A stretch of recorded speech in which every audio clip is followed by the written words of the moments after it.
Bem, agora veja só, especificamente na filosofia indiana, há uma relação entre as questões antropológicas e teológicas, e vocês vão ver em breve por que disso, porque isso manifesta uma grande distinção entre a filosofia ocidental e oriental. Então veja só, uma questão típica da filosofia hindu é qual a natureza do self, o Atman. Então veja, o Atman é uma concepção religiosa, nós vamos ver.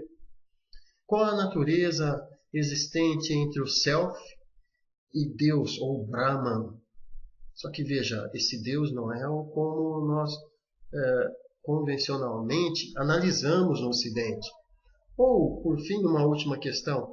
Qual é o relacionamento existente entre o corpo, a mente, o ego e o self? Então veja, essas questões, por exemplo, da filosofia indiana, têm relações tanto antropológicas quanto teológicas. Bem,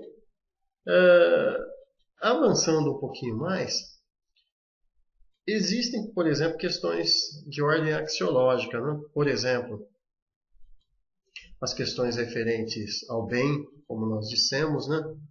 E todas essas, tanto filósofos ocidentais quanto filósofos orientais, chineses, indianos, buscam tratar. Por exemplo, qual é a natureza básica da moral? Qual a diferença entre o certo e o errado? Qual a natureza da moral e sua relação com a virtude? E após isso, como aplicar isso nas nossas vidas? Por exemplo, na pena de morte, se ela é justificável, o aborto, questões de discriminação de gênero, enfim. Então se faz perguntas como essa em ambas as filosofias e se tenta, a partir das respostas que se dão a essas perguntas, tratar das questões do nosso cotidiano. Então veja só, avançando um pouquinho mais, nós vamos agora apresentar para vocês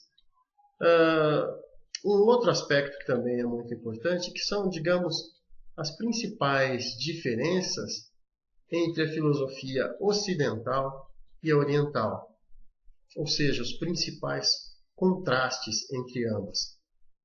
Para isso, estou passando aqui uma imagem para você, né?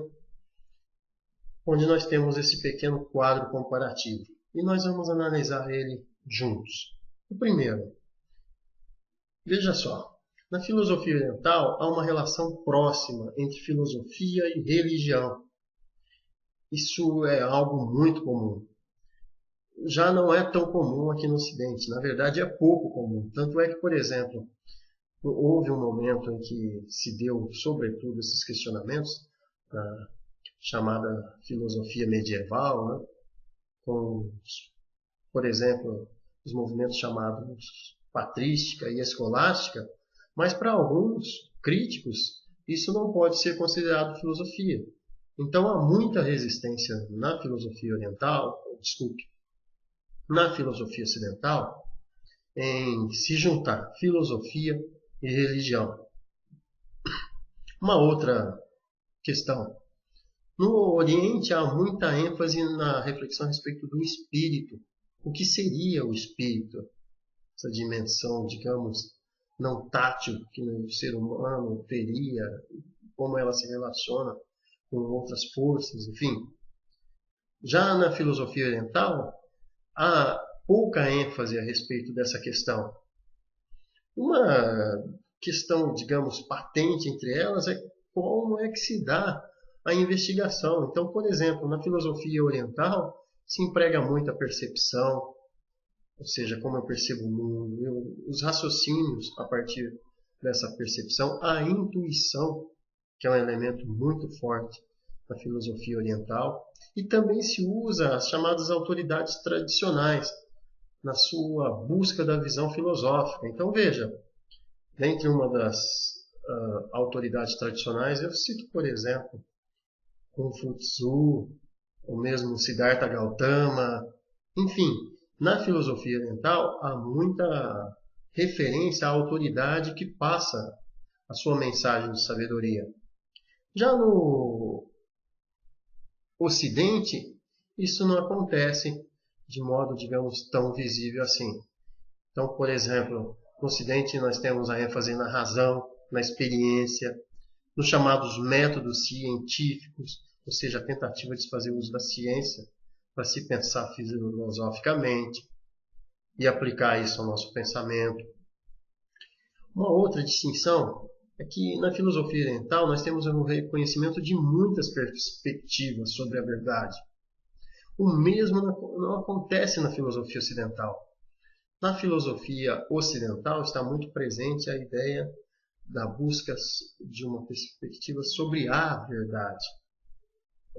Embora isso não seja tão comum na filosofia contemporânea, né? Digamos que o sonho da aquisição da verdade ele foi como que deixado de lado na filosofia contemporânea. Se nós olharmos ao longo da história da filosofia ocidental, você vai ver que há uma, digamos, procura constante sobre o que é a verdade, ou como se aproximar o mais próximo possível da verdade. Coisa que nos orientais a ênfase não é tão elevada. Há a ideia de que a verdade é múltipla, ela não é única. Então, essa também vê os últimos elementos, né, das diferenças entre ambas. Na filosofia oriental, nós temos o acento na síntese, ou seja, busca-se realizar síntese sobre o mundo. Por outro lado, na filosofia ocidental, há uma ênfase na análise. Na filosofia oriental, temos a unidade das coisas. Na ocidental, temos a pluralidade das coisas. Enquanto, por exemplo, na filosofia oriental há uma tentativa de se encontrar a harmonia entre os opostos, é muito comum na filosofia ocidental nós tentarmos encontrar contrastes entre os opostos. É claro, há de se dizer que isso de modo geral, porque se você, por exemplo, pensar nos filósofos contemporâneos, existencialistas, por exemplo, isso não vai estar presente, né? Mas a ideia que nós estamos tendo agora é te apresentar, digamos, elementos gerais para situar um pouco você na diferença entre ambos, mas há detalhes na filosofia ocidental, por exemplo, que não permitiria a gente advogar que sempre foi assim, mas de modo geral é assim.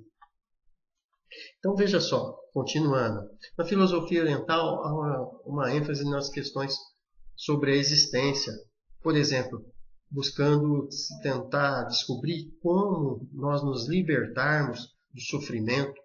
Daí surgem, por exemplo, as chamadas filosofias da salvação, aquelas filosofias que buscam fazer com que a alma se salve. A alma, é claro, em outro sentido, que não o costumeiro que nós utilizamos aqui no Ocidente.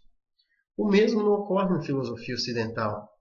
Nela, a ênfase é menos existencial, onde o foco, por exemplo, é no entendimento da natureza da realidade, os valores, o conhecimento.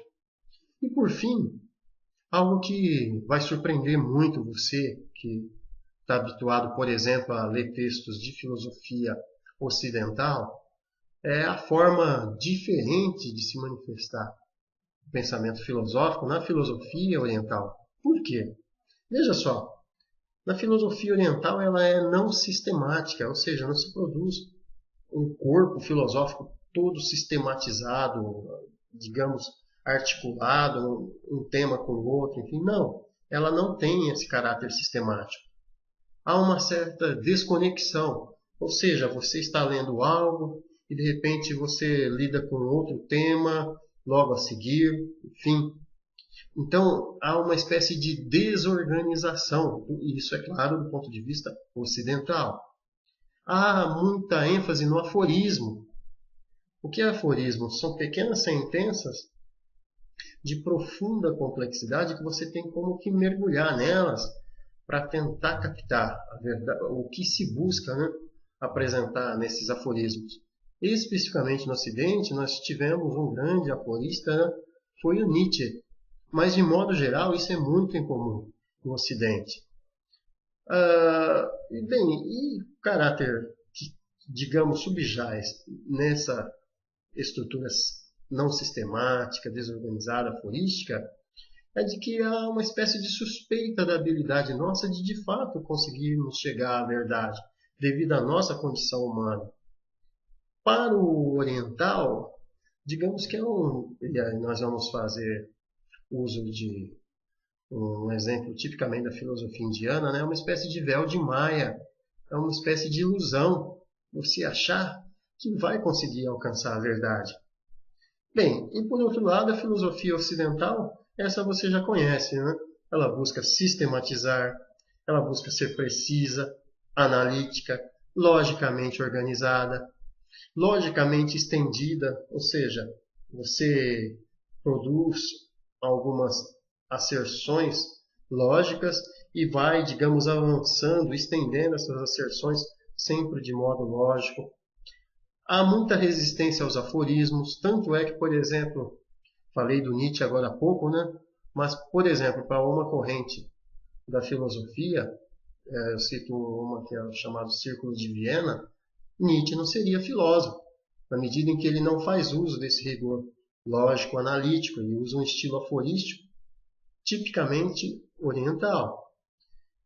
Então veja, esse estilo ele é menos repetitivo, as junções elas se encadeiam uma após outra. Então essa é outra distinção, digamos, muito forte entre filosofia ocidental e oriental e que você vai ver ao longo desse curso. Bom, com isso, eu penso que deu para você, digamos, ter uma ideia geral de algumas das principais características que diferenciam filosofia oriental e ocidental.